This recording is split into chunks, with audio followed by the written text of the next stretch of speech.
بسم الله الرحمن الرحيم. أفضل الذكر لا إله إلا الله. اليوم رجعنا لكم بفيديو جديد. اليوم نسوي وياكم تمن عدس، الرز بالعدس. رز قلاصين، عدس قلاص واحد. تعالوا ويانا نشوف باقي الطريقة.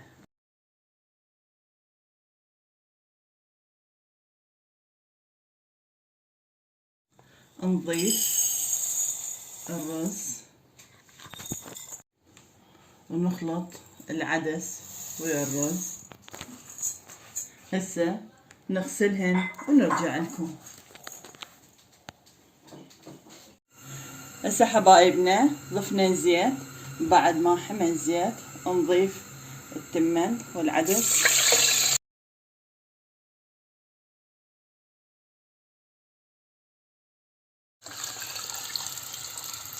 هاي مقدار المي. وهسه نضيف الملح. دائما نقول الملح حسب الرغبة. نضيف ملعقة كوب ملح، مثل ما نقول الملح حسب الرغبة. هسه نتركه على النار يستوي التمن ويا العدس، نرجع لكم.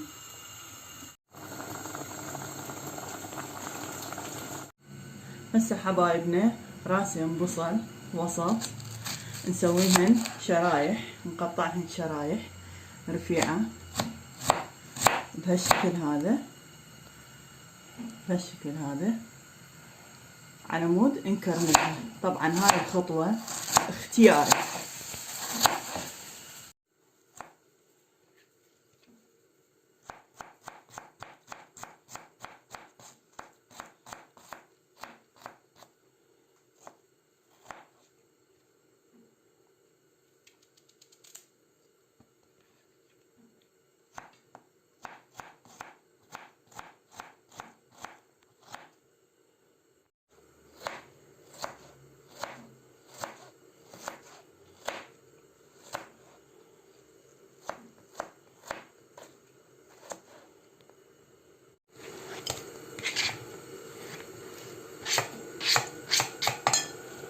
هسه بعد ما فرمنا البصل بهالشكل هذا شرايح رفيعة، نخلي له طحين. بعد ما كملنا تقطيع البصل شرايح رفيعة، خلي له طحين ملعقتين طعام. كلها نخلطها بهالشكل هذا.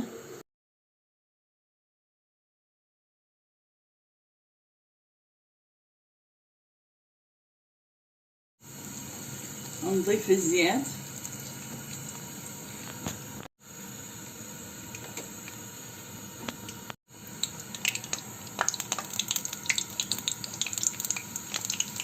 طبعا نضيف البصل، ما نخلي هواي البصل، نضيف شوي شوي البصل بالشكل هذا، وما نقلبه حتى نتركه يستوي وبعدين نطلع.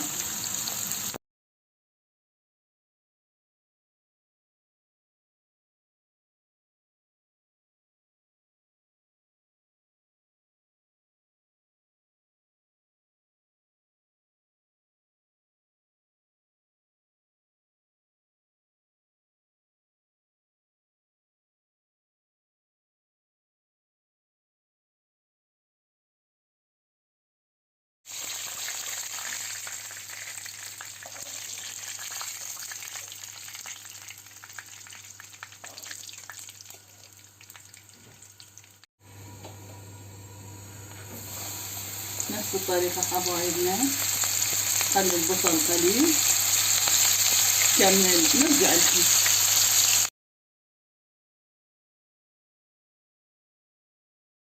بعد ما خلص المي مال التمن، هسه نعوفه يتهدر النص النار عليه.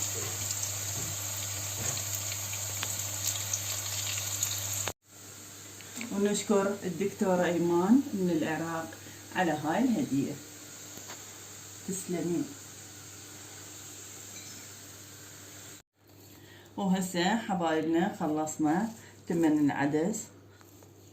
نضيف البصل المقرمش فوقه وطبعا قلنا ها حسب الرغبة اللي يحب يسوي. وهذا شكله النهائي وألف عافية. طبعا ينكال ويا الروبة اللي هي الزبادي.